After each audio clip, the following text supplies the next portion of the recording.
The sky above Geneva was on fire. Cale Marin dragged himself through the broken street with one arm. The other hung loose at his side, numb from the blast that had thrown him through a wall 20 minutes ago. Or maybe it was an hour. He could not tell anymore. Time had stopped making sense when the first orbital strike split the city in half. He coughed dust and blood. Around him, the great buildings of the Terran Union Parliament were nothing but skeleton frames of twisted metal and shattered glass. The fountains that once ran with clear water now bubbled with gray sludge. The trees along the Grand Avenue were burning like torches, their leaves curling into black ash that floated up to join the smoke-filled sky. Above it all, the Valkyrie dropships moved like dark whales through a poisoned ocean. Hundreds of them. Thousands. Their hulls blocked out what little sunlight remained, casting the ruined city into a permanent twilight. Every few seconds, a beam of white-hot energy lanced down from one of the larger vessels, and another part of the city simply stopped existing. Cale had been a sergeant in the United Terran Guard for 11 years. He had fought in the border skirmishes on Mars. He had held the line at Titan Station when the Dominion first pushed into the solar system. He had always believed that Earth would never fall, that the homeworld was sacred, that humanity would find a way. Now he crawled through the ashes of that belief. His platoon was gone, all 32 of them. He had watched the orbital beam take them in one clean stroke while they ran across the Parliament Square. One moment they were there, boots pounding on stone, weapons raised, voices shouting orders. The next moment there was light, heat, silence, and then nothing but a crater where people used to be. He should have been with them. He would have been if he had not tripped over a piece of rubble and fallen behind by 3 steps between life and death. He did not feel lucky. He felt hollow. Cale pulled himself over a pile of concrete and stopped. His breath caught in his throat. Captain Reva-Osai lay on her back in the ruins, her eyes open and empty, staring at the burning sky. Her armor was cracked down the middle. A piece of metal the size of a dinner plate was buried in her chest. She had died fast, at least. Cale hoped she had died fast. But it was not her body that froze him in place. It was what she held in her hands. Even in death, Captain Osai gripped the standard of Earth. The great banner of the Terran Union, deep blue like the oceans of the homeworld, was wrapped around a long metal pole. Stitched into the fabric were the symbols of every nation that had ever stood on Earth. Every flag, every emblem, every mark of every people who had called this planet home. It was old. It was heavy. It was the single most important object in the Terran military, carried into every major battle since the formation of the Union. And here it was, in the hands of a dead woman, in a city that was turning to dust. Cale crawled to her side. He reached out and gently pulled the standard from her grip. Her fingers resisted for a moment, as if even in death she refused to let go. Then they released, and the weight of the banner settled into his arms. It was torn, one corner was burned black. The pole was bent at an angle, but the symbols were still there, every one of them, every nation, every people. He looked around.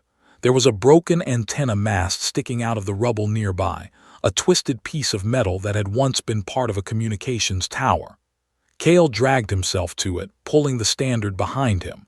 With shaking hands, he tied the banner to the mast. It took him several minutes. His fingers were slippery with blood and would not obey him properly, but he did it. The standard of Earth hung in the smoky air, limp at first, then caught by a gust of hot wind from the fires. It unfurled slowly, the blue fabric stained with dirt and blood, the symbols of 100 nations visible against the orange glow of the burning city. Cale sat back against the rubble and stared at it. His radio crackled. Every channel was noise and static now, but through the chaos came one final transmission. A voice he did not recognize, tired and broken, speaking on all frequencies at once. Terran High Command has fallen. All forces are ordered to lay down arms. Repeat, lay down arms. This is the final order of the Terran Union. Surrender to Dominion forces immediately. Do not resist. The war is over." The voice repeated the message twice more, then went silent.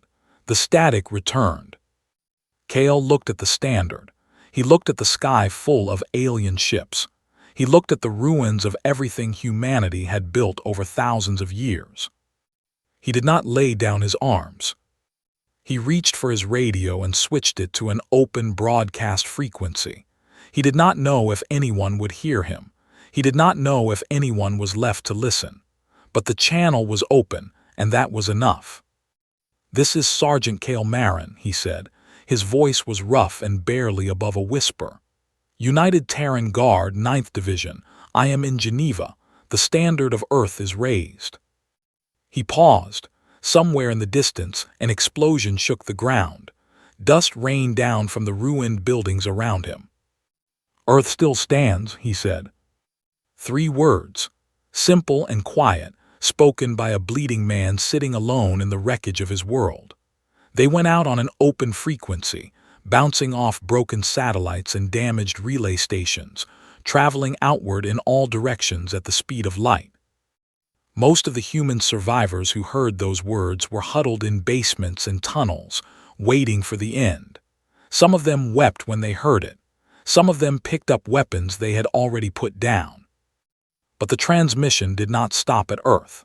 It kept going, carried by the broken remains of the Terran communication network, leaking into Dominion channels, drifting through the frequencies that enslaved species on 100 worlds used to whisper to each other in secret.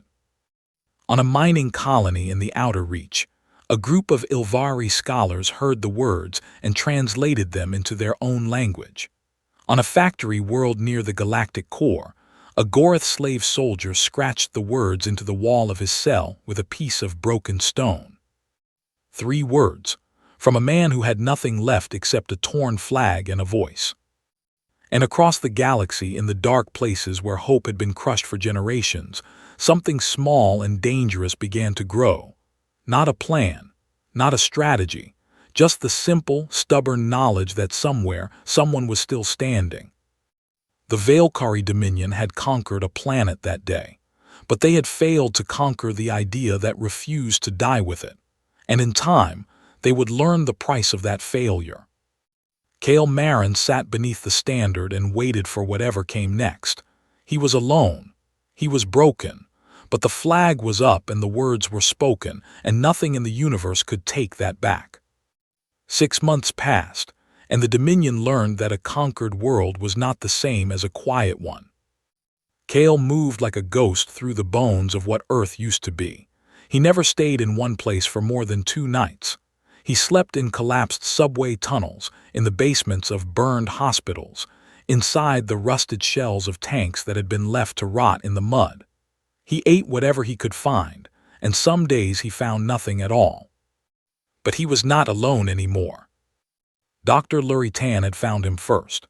She had been a combat medic with the 6th Fleet, stationed in orbit when the Dominion broke through the defense line. Her escape pod had crashed in the Swiss Alps. She walked for 11 days through the mountains with a broken ankle and a medical kit strapped to her back before she stumbled into one of Kale's camps. She was thin, exhausted, and furious. She told him she had not survived a crash from orbit just to sit in a cave and wait to die. Kale handed her a weapon and said nothing more needed to be said. Junker Adebosco came next. He had been a pilot in the Terran Navy, the kind of man who could fly anything with an engine and a few of the things without one. When his carrier was destroyed in the final battle above Earth, he had stolen a Valkyrie shuttle and flown it straight into the ground at 3 times the safe landing speed. He walked away from the crash with burns on his arms and a grin on his face. He found Kale's group through the underground networks of survivors, who passed messages through sewer pipes and scratched symbols on walls. The last to join was the strangest of them all. Thresh was a Valkyrie soldier who had turned against his own kind. He was tall and pale, with 4 arms and eyes like dark glass. He never spoke. Not because he could not, but because he had taken a vow of silence after watching his unit execute a group of human children in a settlement outside Berlin. He had killed 3 of his fellow soldiers that night, taken their weapons, and walked into the wilderness. He appeared at the edge of Kale's camp one morning, sat down in the dirt and placed his weapons at Kale's feet. Lurie wanted to shoot him. Junker argued they should tie him up at the very least, but Kale looked into those dark glass eyes and saw something he recognized: shame, grief, and a need to make things right that went deeper than words. Kale let him stay. Together, the 4 of them became something the Dominion had not expected. Not an army, not even a real threat in military terms. 4 people with stolen weapons and patched-together equipment could not challenge a galactic empire, but they could do something far more dangerous. They could remind people that resistance was possible. Every raid they carried out had one thing in common. After they hit a Dominion supply depot or ambushed a patrol or freed a group of prisoners from a labor camp, they would raise the standard of Earth somewhere visible: on the roof of a building, on a bridge over a river, on the antenna of a captured Dominion vehicle. They would plant it, and then they would disappear before the enemy could respond. The Dominion would tear it down within hours, but the damage was already done. People saw it. Prisoners in the labor camps saw it through the fences. Workers in the forced factories saw it on their way to another shift. Children hiding in the ruins saw it and whispered about it to each other in the dark. The standard bearer. That was what they called Kale now, though he never used the name himself. He was a ghost, a rumor, a legend that grew larger with every raid. Some said he was 10 feet tall. Some said he could not be killed. Some said he had been at Geneva when the city fell and had refused the order to surrender. That last part at least was true. Archon Salith watched the reports come in from her command ship in orbit and felt something she had not felt in a very long time. It was not fear exactly. It was closer to confusion. She had conquered 37 worlds for the Dominion. She had broken species that were older than humanity by 10,000 years. She understood how conquest worked.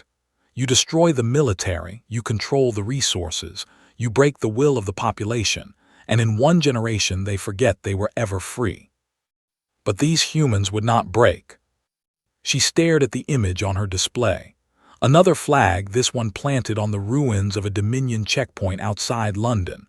Blue fabric, torn and dirty, with those strange symbols stitched into it. Her officers told her it was meaningless. A piece of cloth. A desperate gesture from a dying resistance. But her soldiers told a different story. The troops pulled from conquered species, the Gorath and Ilvari and Silthi who made up the bulk of her ground forces, were whispering. They were sharing images of the flag through secret channels. They were scratching the symbol on the walls of their barracks. On 3 Dominion worlds, acts of sabotage had increased by 400% in the last 2 months. Factory equipment was being destroyed. Supply shipments were going missing.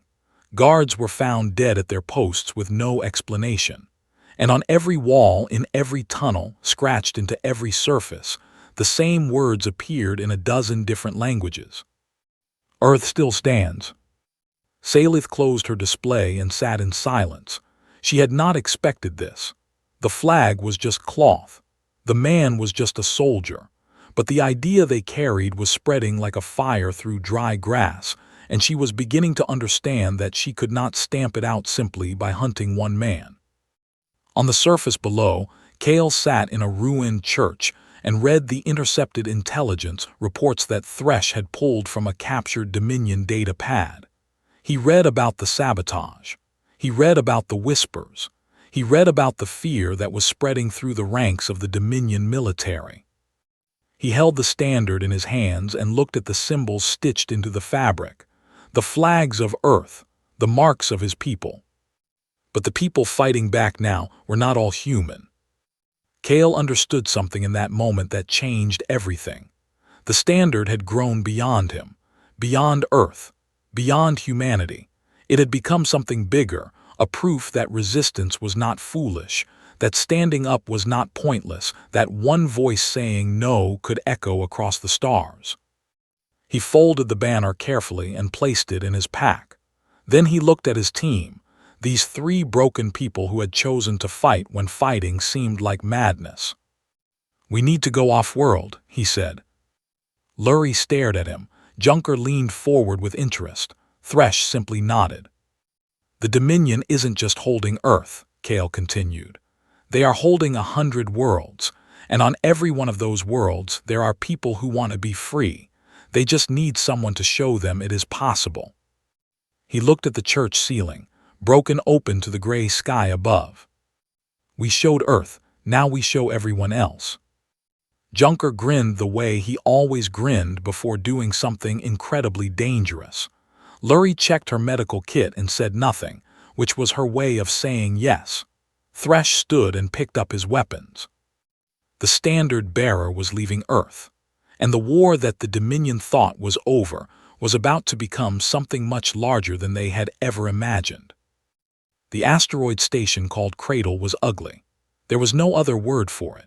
It was a hollowed-out chunk of rock floating in the debris field where Earth's moon used to be, before the Dominion cracked it apart during the invasion. The corridors were rough and uneven, carved by mining lasers in a hurry. The air tasted like metal and recycled sweat. The lights flickered every few minutes because the power generator was held together with welded scrap and desperate hope.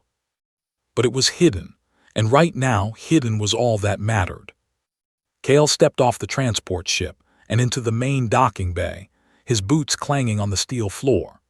The journey from Earth had taken 3 weeks, moving through a network of smugglers and secret routes called the Ember Line. Former Terran intelligence officers ran it, people who had spent their careers hiding in the shadows and now used those skills to move refugees, supplies, and fighters through Dominion-controlled space. The docking bay was crowded, and the crowd was unlike anything Kale had ever seen. Humans stood in small groups, thin and tired but armed. Beside them, towering over everyone, were the Gorath.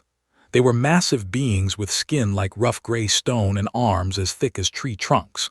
Their eyes were small and deep-set, but they burned with a quiet intensity that Kale found hard to look away from.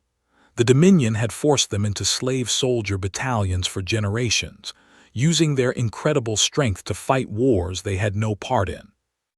In the far corner, moving with quick clicking steps, were the Ylvari. They were insectoid, about human-sized, with iridescent shells that shifted between green and gold as they moved. Their many-jointed hands never stopped moving, always touching, always examining. They had been scholars and librarians once. The Dominion had burned their great libraries and put them to work cataloging Dominion supply chains. Near the water recycling station, kept close to the moisture, were the Sylthi. They were aquatic beings, sleek and blue-skinned, with large dark eyes and gills that fluttered along their necks. They breathed air well enough, but they were uncomfortable away from water.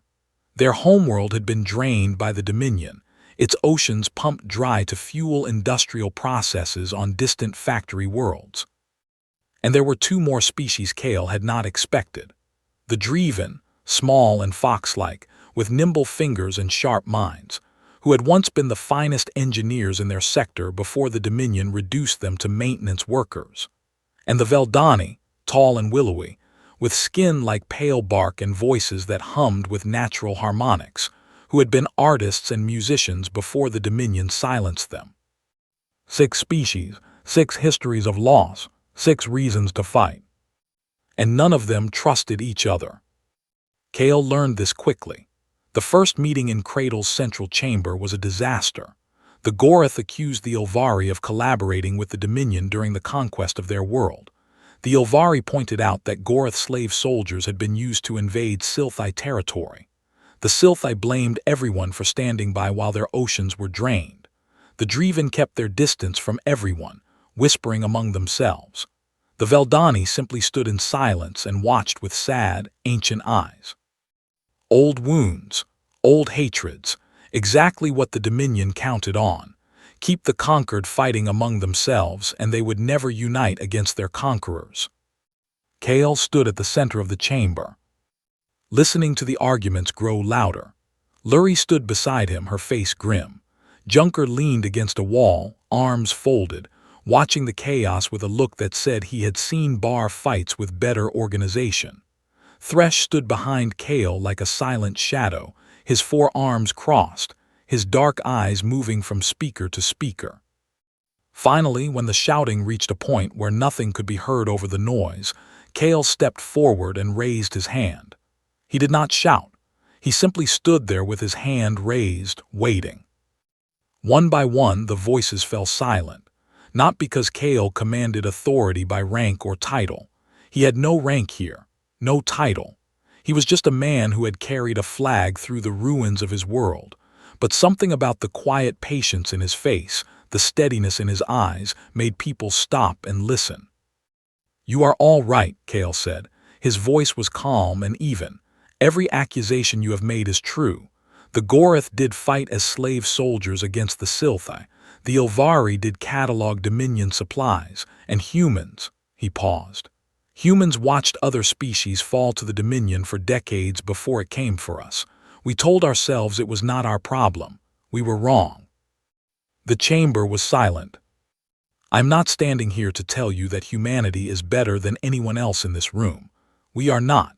We have our own history of conquest and cruelty. We spent centuries hurting each other before we ever reached the stars. I carry the standard of Earth, but I carry it knowing that the nations whose symbols are on that flag fought terrible wars against one another." He looked around the room, meeting the eyes of every species represented. "The Dominion uses our shame against us. They want us to remember every wrong we have done to each other, because as long as we are looking backward, we will never look forward. As long as we are blaming each other, we will never blame them." He reached into his pack and pulled out the standard. It was worn and faded, the blue fabric thin in places, the stitching frayed.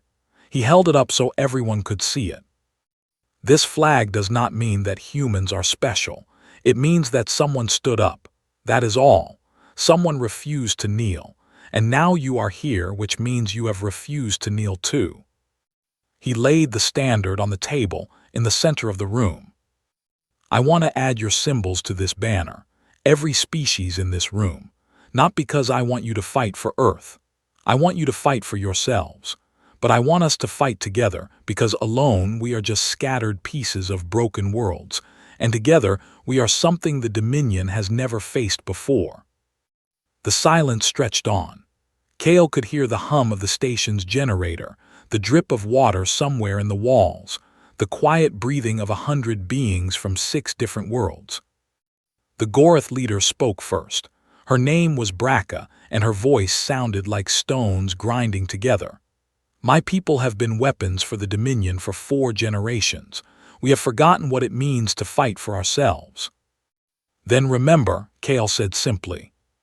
The Ilvari representative, a scholar named Thesic, clicked his mandibles thoughtfully. "The Dominion burned our knowledge, our history, everything we were." "Then write a new history," Kale said, "starting today." One by one, they agreed.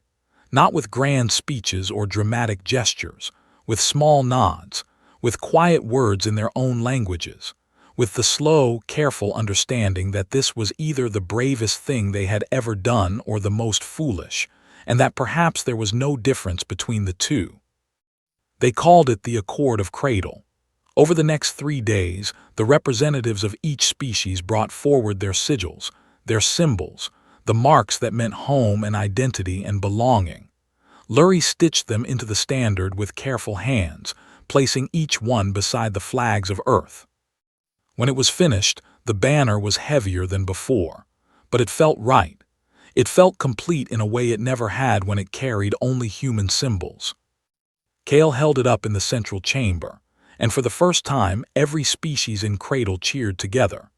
The sound was strange and beautiful, a mix of human voices, Gorath rumbles, Ilvari clicks, Silthi song, Dreven chirps, and Veldani harmonics, all blending into something that had never existed before in the history of the galaxy. They began to plan, coordinated uprisings on Dominion worlds, supply raids, communication networks, a war fought not by one species but by all of them together. But far away, in the cold silence of her command ship, Archon Salith received a report from a spy embedded in the Ember line. She read it twice, then set it down and stared at the wall of her quarters for a long time. A coalition, a banner in accord. She gave a single order to her fleet commanders: find Cradle, destroy it, kill everyone inside. The kill fleet launched within the hour, and the fragile hope that had just been born in a hollowed-out asteroid began its countdown toward destruction. The alarm tore through Cradle like a scream. Kale was in the war room when the sensors lit up. 53 Dominion warships had dropped out of faster-than-light travel at the edge of the debris field. They moved in a tight formation, their weapons already powering up, their shields glowing faint blue against the blackness of space. At the center of the formation sat the Dominion flagship, a vessel so large it dwarfed the asteroid station like a mountain standing over a stone. Archon Salith had come herself. Kale looked at the display and felt something cold settle in his chest. Cradle had defenses, but calling them defenses was generous. 6 retrofitted cargo haulers with weapons bolted onto their hulls. A ring of asteroid cannons that Dreven engineers had assembled from salvaged parts. A handful of missile launchers that had maybe 30 shots between them. Against 53 warships, it was like throwing pebbles at a tidal wave. But running was not an option. The Dominion fleet had already surrounded the debris field. There was nowhere to go. Kale turned to the room. The leaders of every species in the Accord stood around the central table, and every one of them was looking at him. He could see fear in their eyes. He could also see something else. The same stubborn refusal to kneel that had brought them all to this place. "We hold," Kale said.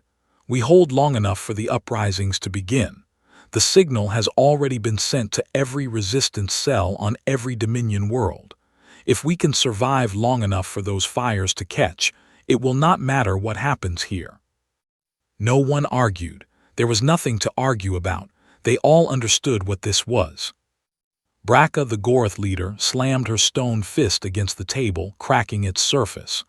"Then we make them pay for every corridor, every room, every breath."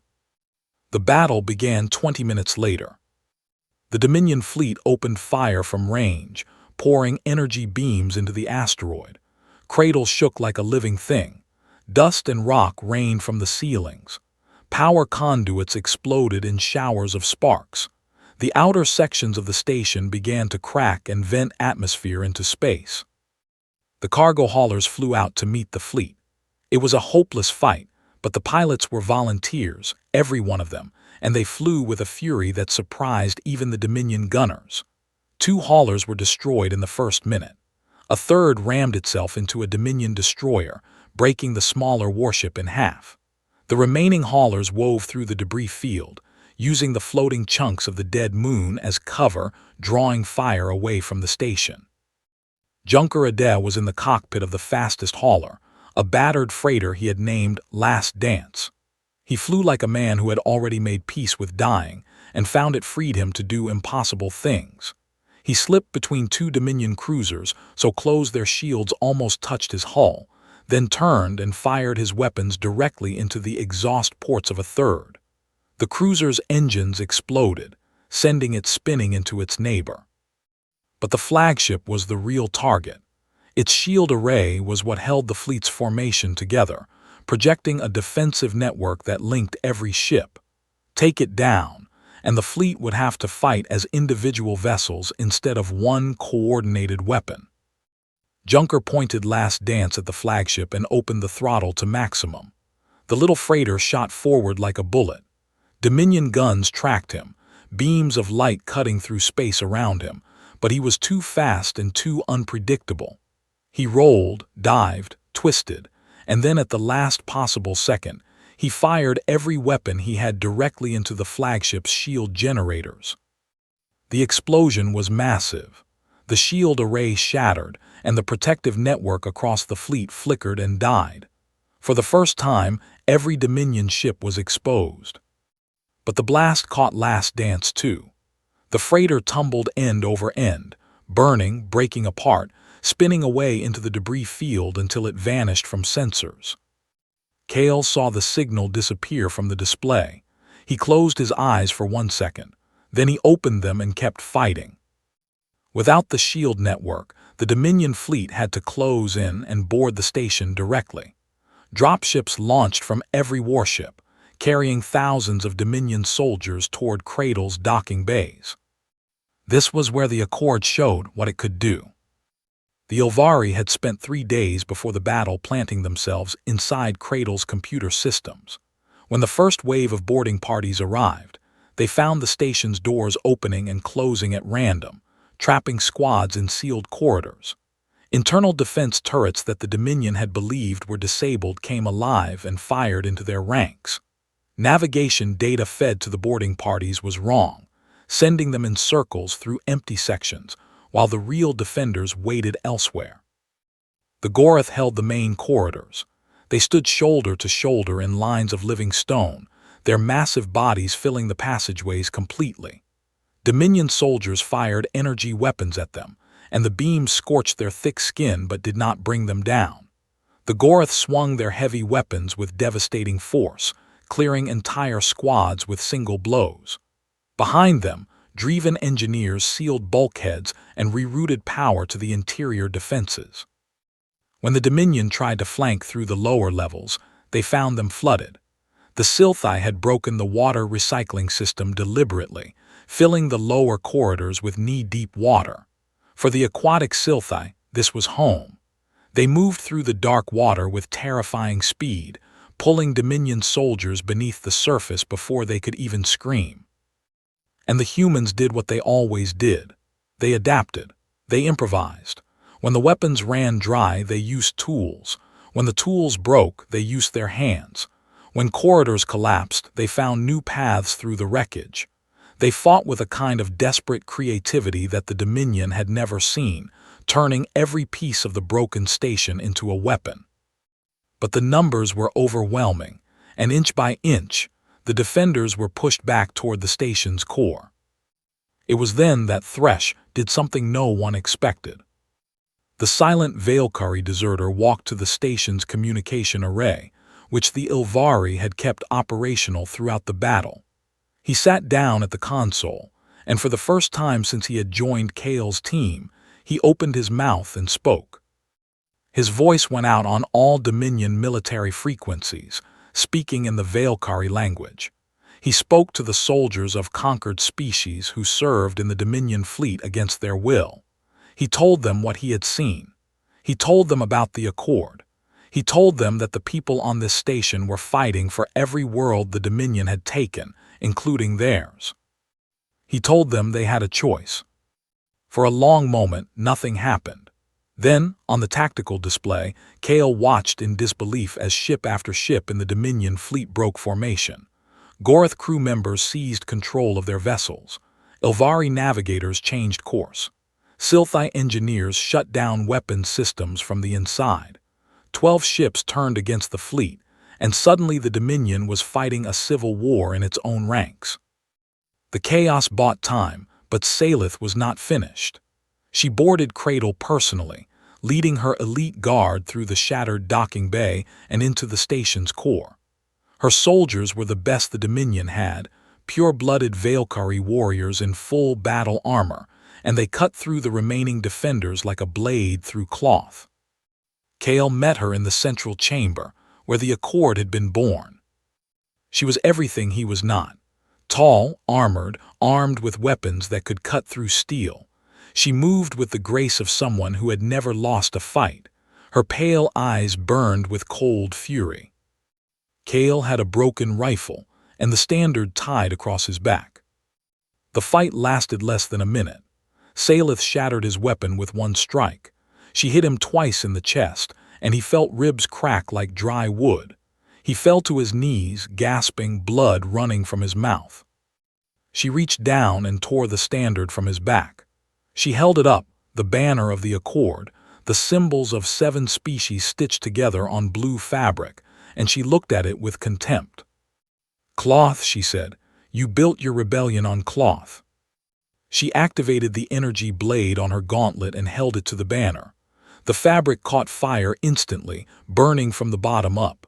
The symbols curled and blackened and turned to ash. In seconds, the standard was gone. Salith dropped the burning remains at Kale's feet. "Your symbol is ash," she said. Kale looked up at her from the floor. Blood ran down his face. His ribs screamed with every breath, but he smiled. He pointed past her to the tactical display on the wall that still flickered with life. And on that display, reports were flooding in from across Dominion space. Uprisings on 12 worlds, barricades in the streets of alien cities, flags on every rooftop, stitched together by hands of a dozen different species, carrying the symbols of the Accord. "You can't burn an idea," Kale said. Salith turned to look at the display. For one heartbeat, the certainty in her eyes wavered. That heartbeat was enough. Thresh appeared behind her, silent as always, and drove a Veilkari blade through the gap in her armor. The Archon staggered. Her eyes went wide. She fell. The kill fleet, leaderless and torn apart by mutiny, began to retreat. And in the burning core of a broken station, surrounded by the ashes of a flag that no longer needed to exist in one place because it now existed everywhere, Kale Marin lay on the floor and laughed until the laughing turned to coughing, and the coughing turned to silence. They had held, and across the galaxy the fire was burning. 1 year after the siege, Kale Marin walked through Geneva again. The city was not the same as before. It would never be the same. The Grand Parliament building was still a ruin, its dome collapsed inward like a broken skull. The streets were still cracked and uneven, scarred by orbital strikes that had melted stone into glass. Trees that had burned were now stumps, blackened fingers pointing at a sky that had finally, after months of smoke and dust, turned blue again. But there were signs of life everywhere. Construction crews worked on scaffolding that climbed the sides of damaged buildings. The sound of hammers and cutting tools echoed through the streets. Temporary shelters had been set up in the parks, neat rows of prefabricated units with lights glowing warm in the windows. Children ran between the shelters, laughing, playing games that children everywhere in the galaxy played, the kind that involved running and shouting, and not caring about anything except the next 5 minutes. Kale walked slowly. His ribs had healed mostly. Lurie had rebuilt them with medical nanites salvaged from a Dominion field hospital, but they still ached in cold weather, and today was cold. He wore a simple jacket over civilian clothes. No armor, no weapons. He looked like any other person walking through a city that was putting itself back together. But he was not alone. Walking beside him, spread out in a loose group that filled the street, were warriors and leaders from 6 different species. Goroth soldiers moved with heavy steps that made the ground tremble slightly, their stone-gray skin catching the pale sunlight. Ilvari scholars clicked and chirped to each other, their golden shells flashing as they examined the human architecture with intense curiosity. Silthi diplomats walked carefully on the dry land, their blue skin glistening with the moisture their suits provided. Dreven engineers were already studying the construction work, pointing at structural joints and whispering suggestions to each other. Veldani artists looked up at the sky with their ancient eyes, and some of them were singing, a low harmonic hum that seemed to make the air itself vibrate with something close to peace. The liberation of Earth had come 3 months ago, not through one great battle, but through a slow collapse. The Veilkari Dominion, torn apart by uprisings on dozens of worlds and mutinies in its own fleet, could no longer hold its conquered territories. The occupation forces on Earth, cut off from supply lines and reinforcements, had surrendered to the Free People's Accord after a siege that lasted 6 weeks. There had been no final dramatic confrontation. The Dominion soldiers simply laid down their weapons and walked out of their bases, and humans and aliens who had been fighting together for months walked in. Some of the Dominion troops were Veilkari who had followed Thresh's example and turned against the Empire. Some were Goroth and Ilvari who had been conscripts and were now free for the first time in their lives. They were treated with respect. Kale had insisted on that. The war was not truly over. The Dominion still controlled a portion of the galaxy, though that portion shrank with every passing week. But the back of the Empire was broken, and everyone knew it. Worlds that had been under Dominion rule for centuries were governing themselves again, building their own institutions, writing their own laws, teaching their own children their own histories. The Free People's Accord had grown from a desperate alliance in a hollowed-out asteroid to a functioning interstellar coalition, with representatives from over 30 species. And it had all started with a torn flag and 3 words spoken by a bleeding man in the ruins of this city. Kale reached the Parliament Square and stopped. The square had been cleared of rubble and flattened. In its center, a simple platform had been built from wood and steel. No marble, no gold, just honest materials, strong and plain. A flagpole stood at the center of the platform, tall and straight, reaching up toward the clean blue sky. A crowd had gathered. Thousands of humans, standing shoulder to shoulder, spilling out of the square and into the surrounding streets. But mixed among them were beings from every species in the Accord. Goroth standing like boulders in a river of people. Ilvari perched on walls and ledges, their compound eyes taking everything in. Silthi in mobile water tanks, their faces pressed against the glass. Driven sitting on each other's shoulders to see over the crowd. Veldani standing at the edges, their harmonic songs blending with the murmur of voices.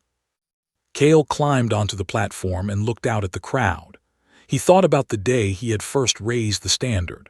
Alone, bleeding, surrounded by death. He thought about the months of running, hiding, fighting. He thought about Cradle, about the siege, about the moment Salith had burned the banner in front of his eyes. The crowd fell silent. A new banner was brought forward. It was carried by Lurie, who walked with the steady calm she always had, the same calm that had kept wounded soldiers alive on operating tables while the station shook around them. She unfolded it and held it up for the crowd to see. It was not the old standard of Earth. That banner had burned and Kale did not want it replaced with a copy. The old flag had served its purpose. It had been a spark, but sparks were meant to start fires, not to be kept in jars. The new banner was wider and longer. Its background was not blue but deep black, the color of the space between stars. And stitched onto that black field were the symbols of every free species in the Accord. Human nations sat beside Goroth clans, Ilvari scholarly houses, Silthi ocean states, Dreven workshop guilds, Veldani song circles, and dozens more. Each symbol was rendered in its own colors, bright and distinct, a constellation of identities that did not blend into each other but existed side by side, separate and equal and together. A rope was attached to the banner, threaded through the flagpole's pulley. The crowd waited. Everyone expected Kale to raise it. He looked at the rope, he looked at the banner, he looked at the crowd. Then he turned and stepped down from the platform. There was a murmur of confusion. Lurie watched him with a small smile, as if she had expected this. Junker, standing at the edge of the square with his one remaining arm resting on the shoulder of an Ilvari engineer who had pulled him from his wrecked escape pod 9 months ago, laughed his loud, bright laugh. Thresh stood in the shadow of a ruined building, 4 arms folded, his dark eyes calm.